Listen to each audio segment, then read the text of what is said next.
When Jim Carrey walks into a small art gallery in Venice Beach and sees her standing there, looking at one of his paintings, time stops. It's March 14th, 2024, Thursday evening. 7:43 p.m. The gallery is quiet, maybe 15 people scattered throughout. Soft lighting, white walls covered in his work, colors and faces nobody understood. She hasn't seen him yet. She's wearing a gray dress, hair shorter than he remembers. 15 years older, still her. Jim freezes in the doorway, 6 feet 2 inches tall, black jacket, his rubber face completely still, like someone pressed pause on a film. The painting she's looking at is called 1999, bright yellows and deep blues. 2 figures, one laughing, one disappearing. She painted with him once, in 1999, before everything fell apart. His hands start shaking. But here's the thing. This wasn't a random encounter. This wasn't coincidence. And what happens in the next 20 minutes will reveal a secret Jim Carrey has been carrying for 15 years. A secret about why he really paints, why he disappeared from Hollywood, why success never felt like success. Stay with us through this entire video because when she finally turns around, when she sees him standing there, what gets said will change how you understand love, loss, and the masks we wear to survive. March 14th, 2024. Venice Beach, California. Apex Gallery on Abbot Kinney Boulevard. Jim had arrived at 7:30 p.m. His manager, David, had set up this small exhibition. 20 paintings, no press, no cameras, just art. It's low-key, David had said. Intimate, the way you wanted. Jim nodded. He didn't tell David the real reason he agreed to show these paintings. The reason was standing 30 feet away, staring at 1999. Her name was Sarah Mitchell, art therapist in Santa Monica. She'd seen the gallery posting on Instagram 3 days ago. New exhibition, The Invisible Years by Jim Carrey. The Invisible Years. She knew exactly what that meant. But to understand what's happening in this gallery, you have to go back. You have to go back past the movies, past the fame, past everything. You have to go back to 1998. Jim Carrey and Sarah Mitchell met at a coffee shop in West Hollywood, October 1998. Jim was at the peak of everything. The Truman Show had just come out to Oscar buzz. He was transforming from comedy to something deeper. Sarah was a graduate student studying art therapy at UCLA. He wasn't doing the face, wasn't performing, just a guy in a baseball cap reading a book about Buddhism. "Is this seat taken?" she asked. Jim looked up. "No, please." They talked for 4 hours, about art, about meaning, about the difference between performing and existing. "You know what's weird?" Jim said, stirring his 4th coffee. "I can make millions of people laugh, but I don't know how to just be." Sarah leaned forward. "Maybe start with not being Jim Carrey for a minute." "I don't know how." "Try." For the next 18 months, Sarah Mitchell taught Jim Carrey how to paint. Not for movies, not for anyone else, for himself. They'd meet at her studio in Silver Lake. Small space above a laundromat. The smell of detergent and oil paint. Morning light. "Don't think," Sarah would say. "Just put color on canvas." Jim's hands would shake. "It has to mean something." It doesn't have to mean anything. But everything meant something to Jim. Every brush stroke was about his father. About the van, about the years of cleaning toilets, about the depression that never left. "I'm broken," Jim said one morning, staring at a canvas covered in dark reds and blacks. "You're human," Sarah said quietly.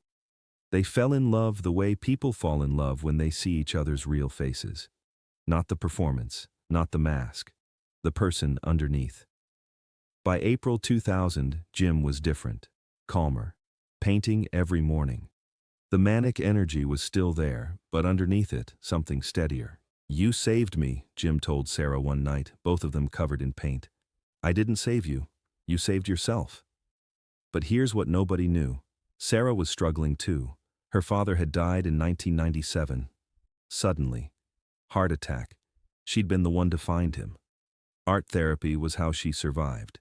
Teaching Jim to paint was teaching herself to feel again. "We're both broken," Sarah said one night, her voice barely a whisper. "Then we're broken together." It should have been perfect. But nothing perfect lasts. June 2000. Jim got offered a massive movie deal. $20 million, 6 months shooting in Prague. He said yes without thinking. Come with me, Jim said. Sarah shook her head. I can't leave my practice. My clients need me. I need you. Jim, she paused. You need yourself, not me. The fight that followed lasted 3 days. Jim wanted her to choose him. Sarah wanted him to choose himself. You're running, Sarah said. Back to the character, back to performing. I'm working. There's a difference. Is there? Jim left for Prague in August 2000. They said they'd make it work. Long distance, phone calls, visits. They lasted 6 weeks. The breakup happened over a crackly international phone line. 3 a.m. in Prague, 6 p.m. in Los Angeles. I can't do this, Sarah said, crying.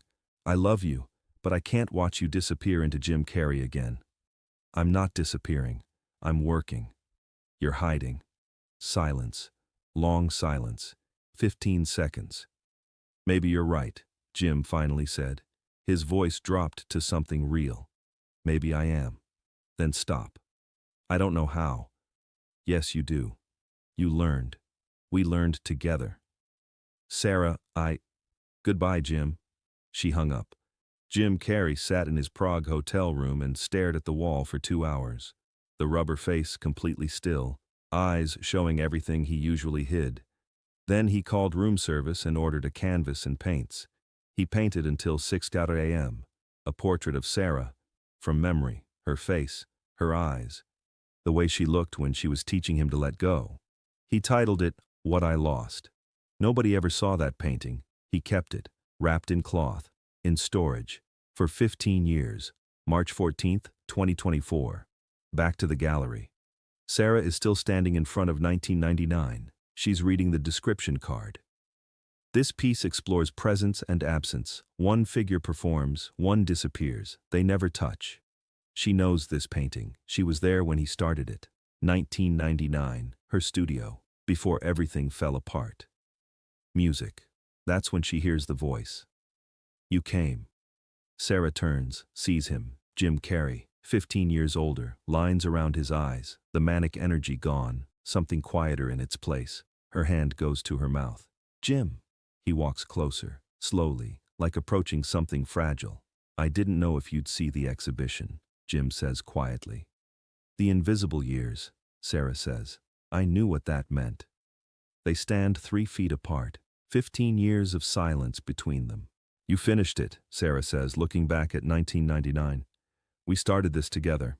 I finished a lot of things, after you left. After you left, Sarah corrects gently. Jim nods. Yeah, after I left. The gallery owner, Marcus, notices them, starts to approach. Jim holds up one hand without looking. Marcus stops, walks away. Can we? Jim gestures to a quieter corner, away from people. Sarah nods. They walk to the back of the gallery, small alcove, 2 chairs, nobody else around. They sit. Silence. 20 seconds, neither knowing how to start. I have something to show you, Jim finally says. He pulls out his phone, opens photos, scrolls, finds one, hands the phone to Sarah. It's a painting. Her face. Exactly as she looked in 2000, eyes full of something he'd lost. What I Lost, Sarah reads the title on the gallery tag in the photo. Jim, I painted it the night you hung up, in Prague, kept it ever since. Sarah's eyes fill with tears. Why didn't you call? You. Because you were right. I was hiding. I was running back to the character, and I didn't know how to stop. Did you? Stop? Jim takes a long breath. It took me 8 more years.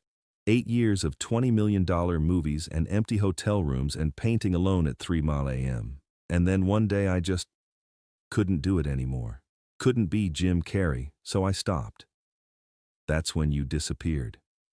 That's when I started existing, like you taught me. Music. Sarah hands the phone back. I looked for you. In the work. Every painting I saw of yours. Looking for the person I knew. He's been here the whole time. Just took me a while to find him.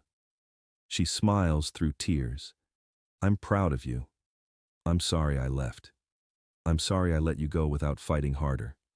They sit in silence. But it's different silence now. Not empty. Full. Can I tell you something? Jim asks. Anything. Every painting in this exhibition, every single one. I painted thinking about what you taught me, not to perform, not to mean something, just to be. Sarah looks around the gallery, 20 paintings, all of them honest, raw, real. You learned, she says softly. I learned.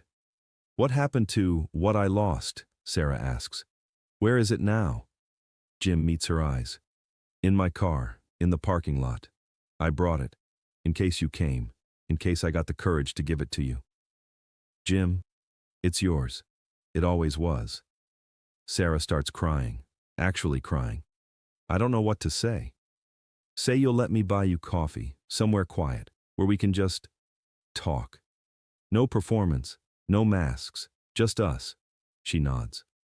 Okay. They stand. Walk toward the exit. Jim stops at the gallery owner. Marcus, we're stepping out, back in 20. Marcus nods, knowing smile. Outside, the Venice Beach air is cool. Streetlights reflecting off the canal. Jim's car is parked 2 blocks away. Black sedan. Nothing flashy. He opens the trunk. Inside, wrapped carefully in cloth, is the painting. He unwraps it, hands it to Sarah. She stares at her own face, younger, the way Jim saw her, full of light, full of truth. This is how you saw me, Sarah whispers. This is who you are. She looks up at him. We were so young. We were so scared. Are you still scared? Jim thinks. Every day, but not of the same things. What are you scared of now? That I wasted 15 years, that I let the best thing in my life walk away because I didn't know how to be human. Sarah sets the painting carefully on the trunk, steps closer to Jim. You didn't waste 15 years. You spent 15 years learning, and I spent 15 years healing. Maybe we both needed that. Maybe. Jim Carrey, Sarah says, and there's something playful in her voice now. Are you going to stand there performing humility, or are you going to buy me that coffee? He laughs. Actually laughs. Not the movie laugh. Something real. Coffee. Right. Yes. They walk, side by side, not touching, but close. 3 blocks later, they find a small cafe, nearly empty.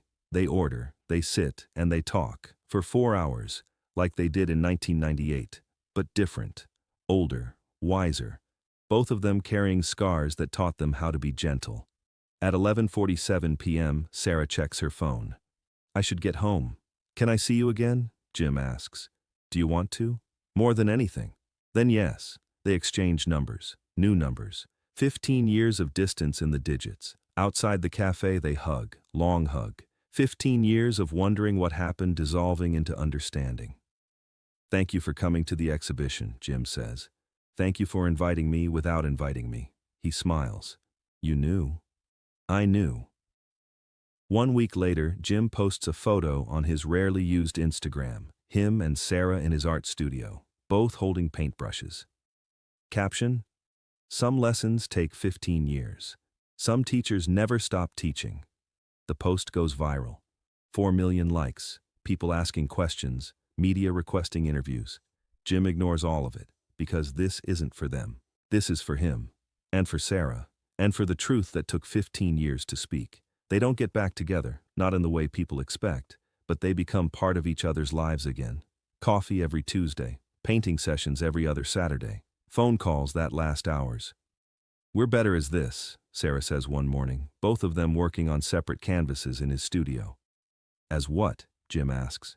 As 2 people who love each other without needing to perform it. Jim sets down his brush. That's the realest thing I've heard in 15 years. Today, March 2025. Jim Carrey and Sarah Mitchell co-teach an art therapy workshop for people struggling with depression, with identity, with the masks they wear. Art doesn't fix you, Jim tells the group, but it helps you exist without performing. And existing, Sarah adds, is harder and more important than any performance. The workshop has helped 127 people so far, and in Jim's studio, hanging side by side, are 2 paintings. What I Lost and a new one Sarah painted last year called What We Found. Different colors, different faces, but the same truth underneath. Because somewhere out there right now, someone is wearing a mask they can't take off. Someone is performing a version of themselves because they forgot who they really are. Someone is running from the one person who saw their truth because truth is terrifying. And this story is for them. A reminder that it's never too late. That 15 years is just time. That loss can become finding. That masks can come off. Before you go, drop a comment right now and tell us where you are watching from. London, São Paulo, Tokyo. We read every single one, and we love knowing where our community is coming from all around the world. And if this story moved you even a little, if it made you feel something real, please hit that like button right now.